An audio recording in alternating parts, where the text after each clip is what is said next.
everyone, welcome to Nafi the Educator. It's me, your Nafi. ഇപ്പോൾ 10ാം ക്ലാസ്സിൽ പഠിക്കുന്ന 2026 മാർച്ചിൽ SSLCയുടെ പബ്ലിക് എക്സാം എഴുതാൻ പോകുന്ന കുട്ടികളാണ് നിങ്ങളെങ്കിൽ നിങ്ങൾ ഈ വീഡിയോ അവസാനം വരെ കാരണം നിങ്ങൾക്ക് ഫുൾ എ പ്ലസ് കിട്ടണമെങ്കിൽ, നിങ്ങൾക്ക് ഫുൾ എ പ്ലസ് ലഭിക്കണമെങ്കിൽ ഞാൻ ഈ പറഞ്ഞ കാര്യങ്ങൾ കറക്റ്റായിട്ട് ഫോളോ ചെയ്തേ പറ്റൂ. അപ്പോൾ നിങ്ങൾ മാക്സിമം ഫ്രണ്ട്സിൽ ഇപ്പോൾ പുതുതായിട്ട് 10ാം ക്ലാസ്സിലേക്ക് എത്തിയിട്ടുള്ള 2026 മാർച്ചിൽ SSLC പബ്ലിക് എക്സാം എഴുതാൻ പോകുന്ന വിദ്യാർത്ഥികൾക്കൊക്കെ മാക്സിമം ഈ വീഡിയോ അയച്ചു കൊടുക്കുക. നിങ്ങൾ 2-3 കാര്യങ്ങളൊന്ന് കമൻറ്റ് ചെയ്യണം. കാര്യം 1, നിങ്ങൾക്ക് സ്കൂളിൽ നിന്ന് ടെക്സ്റ്റ് ബുക്ക് കിട്ടിയോ? കാര്യം 2, നിങ്ങൾ ട്യൂഷന് പോകുന്നുണ്ടെങ്കിലോ നിങ്ങൾക്ക് ട്യൂഷനിൽ ഓരോ സബ്ജക്റ്റും ഏത് ചാപ്റ്റർ എത്തി, ഈ ഒരു കാര്യം കൂടി നിങ്ങൾ എന്ത് ചെയ്യുക, കറക്റ്റായിട്ട് ഒന്ന് കമൻറ്റ് ബോക്സിൽ ടൈപ്പ് ചെയ്യട്ടോ. അപ്പോൾ നിങ്ങൾ ശ്രദ്ധിക്കേണ്ട കാര്യം, നിങ്ങൾക്ക് 10ാം ക്ലാസ്സിൽ ഇത്തവണത്തെ പബ്ലിക് എക്സാം വരുന്നത് 2026 മാർച്ചിലാണ്. നിങ്ങൾ ഈ ഫേസ് ചെയ്യാൻ പോകുന്ന ഫസ്റ്റ് ഡിഫിക്കൽട്ടി എന്ന് പറഞ്ഞാൽ ഒന്ന് നോ PYQ. നിങ്ങൾക്ക് പ്രീവിയസ് ഇയർ ക്വസ്റ്റ്യൻസോ സ്റ്റഡി മെറ്റീരിയൽസോ പ്രോപ്പർ ആയിട്ടില്ല. കാരണം പുതിയ ടെക്സ്റ്റ് ബുക്കാണ്. ഈ ടെക്സ്റ്റ് ബുക്കിന് ഏതൊക്കെ രീതിയിൽ ക്വസ്റ്റ്യൻ ചോദിക്കും, എന്തൊക്കെയാണ് ക്വസ്റ്റ്യൻ ചോദിക്കുക എന്നുള്ള കാര്യം ആർക്കും അറിയില്ല. അപ്പോൾ PYQs ഇല്ലാത്തതും പിന്നെ പ്രോപ്പർ ആയിട്ടുള്ള സ്റ്റഡി മെറ്റീരിയൽസ് ഇല്ലാത്തൊരു പ്രശ്നമാണ്. ഇപ്പോൾ നിങ്ങളുടെ തൊട്ട് സീനിയേഴ്സ് ആയിട്ടുള്ള ആളുകളുടെ ടെക്സ്റ്റ് ബുക്കൊക്കെ നോക്കുകയാണെങ്കിൽ അവരുടെ ടെക്സ്റ്റ് ബുക്ക് ഏകദേശം 6-7 കൊല്ലമായിട്ടുണ്ട്. ആ ടെക്സ്റ്റ് ബുക്കിലൊക്കെ എന്തായിരുന്നു, ഒരുപാട് PYQസും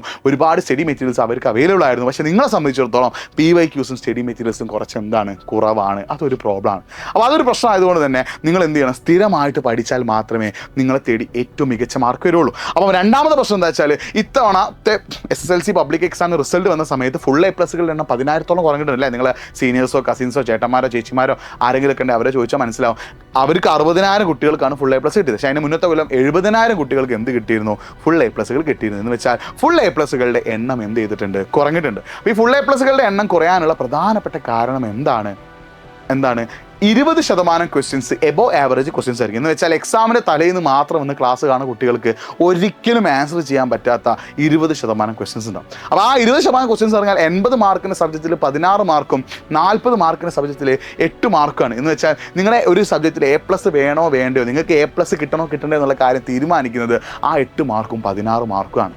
അപ്പോൾ നിങ്ങൾ സോഷ്യൽ, മാത്സ്, ഇംഗ്ലീഷ് പോലുള്ള സബ്ജക്റ്റിൽ ആ എബോവ് ആവറേജ് ക്വസ്റ്റ്യന് 16 മാർക്ക് നിങ്ങൾ എഴുതാതിരുന്നാൽ നിങ്ങൾക്ക് എന്ത് ചെയ്യും, A+ നഷ്ടപ്പെട്ട് നിങ്ങൾ Aയിലേക്ക് പോകും. ഫിസിക്സ്, കെമിസ്ട്രി, ബയോളജി, ഹിന്ദി പോലുള്ള സബ്ജക്റ്റിൽ നിങ്ങൾ 8 മാർക്കിന് ക്വസ്റ്റ്യൻ സ്കിപ്പ് ചെയ്താൽ അവിടെയും നിങ്ങൾക്ക് എന്ത് ചെയ്യും, A+ നഷ്ടമായി നിങ്ങൾ Aയിലേക്ക് പോകും. അപ്പോൾ A+ നഷ്ടമാവാതിരിക്കാൻ നിങ്ങൾ ചെയ്യേണ്ട ആദ്യത്തെ പരിപാടി കൃത്യമായിട്ട് പഠിക്കുക എന്നുള്ള ഒരു വ്യക്തമായ പ്ലാനിങ്ങോട് കൂടി ആഴ്ചയിൽ 4 ദിവസം 2 മണിക്കൂർ വെച്ച് പഠിക്കുകയാണെങ്കിൽ നിങ്ങൾക്ക് ഒരു എക്സാം ബുദ്ധിമുട്ടാവില്ല, ഒരു എക്സാമും പ്രശ്നമാവില്ല, ഒരു എക്സാമും പ്രോബ്ലം ആവില്ല. അപ്പോൾ നിങ്ങൾ പഠിക്കാനായിട്ട് നിങ്ങൾ മാറണം. നിങ്ങളുടെ ഉള്ളിൽ നിന്ന് ഒരു എഫേർട്ട് ഇടാൻ തയ്യാറാവണം. ഞാൻ പഠിക്കും, ഞാൻ നേടിയെടുക്കും, ഞാൻ മികച്ച മാർക്ക് നേടുന്നുള്ളൊരു ചിന്ത നിങ്ങളുടെ ഉള്ളിലുണ്ടെങ്കിൽ അത് നിങ്ങളെ ഏറ്റവും മികച്ച റിസൾട്ടിലേക്ക് എത്തിക്കുന്നുള്ളൊരു കാര്യം നിങ്ങൾ എന്ത് ചെയ്യുക, മനസ്സിലാക്കി വെക്കുക കേട്ടോ. അപ്പോൾ ഈ 2 മാറ്റങ്ങളുണ്ട്. അപ്പോൾ അതിന് പുറമെ തന്നെ ടെക്സ്റ്റ് ബുക്ക് മാറിയിട്ടുണ്ട്. അപ്പോൾ നിങ്ങൾ ഇനി ഇത്രയും കാലം ചെയ്ത പോലെ ചെയ്താൽ പോരാ, നിങ്ങൾ കുറച്ചുകൂടി എഫേർട്ട് ഇടണം, നിങ്ങൾ കുറച്ചുകൂടി കാര്യങ്ങൾ സെറ്റാക്കണം, നിങ്ങൾ കുറച്ചുകൂടി കാര്യങ്ങൾ ഉഷാറാക്കണം. അപ്പോൾ അടിപൊളിയായിട്ട് പഠിക്കാൻ തയ്യാറാണെങ്കിൽ നിങ്ങളെ സഹായിക്കാൻ ഞാനുണ്ട്. അപ്പോൾ nafi.edupoint പേജിലേക്ക് ഒന്ന് മെസ്സേജ് അയച്ചാൽ എജുപോയിൻ്റെ സൂപ്പർ ബാച്ചിൻ്റെ ഡീറ്റെയിൽസ് ഒക്കെ ഞാൻ പറഞ്ഞുതരാം. അപ്പോൾ ഇൻസ്റ്റാഗ്രാം പേജാണ്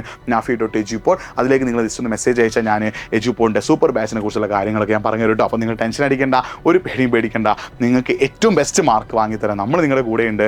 അപ്പോൾ നിങ്ങൾ നിങ്ങൾക്ക് എന്തെങ്കിലും ടെൻഷൻസോ കാര്യമുണ്ടോ നിങ്ങൾ കമൻറ്റ് ബോക്സിൽ ടൈപ്പ് ചെയ്യുക. അപ്പോൾ ഇത്ര അപ്ഡേറ്റ്സിനായിട്ട് നാഫി ദി എഡ്യൂക്കേറ്റർ എന്ന എൻ്റെ യൂട്യൂബ് ചാനൽ ഒന്ന് സബ്സ്ക്രൈബ് ചെയ്ത് വെക്കുക. മറ്റൊരു വീഡിയോയുമായിട്ട് വീണ്ടും കാണാം. It's me Nafi signing off. By.